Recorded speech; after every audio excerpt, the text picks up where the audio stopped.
Yeah, my experience is that the island is very special.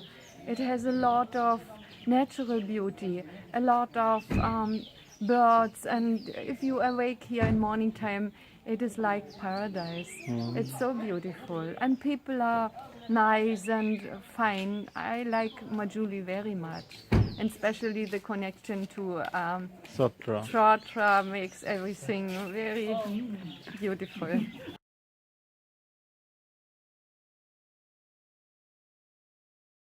I like it very much because it's a peaceful and less polluted area, and people are very kind, and especially I like to be here in Auni Atihotra.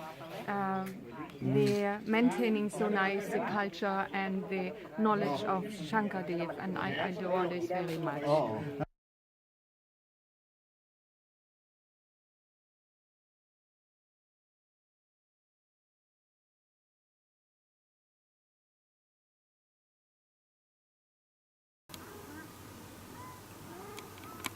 It is here you find everything naturally, no? It is not so polluted like in big cities. You have not so much noise normally.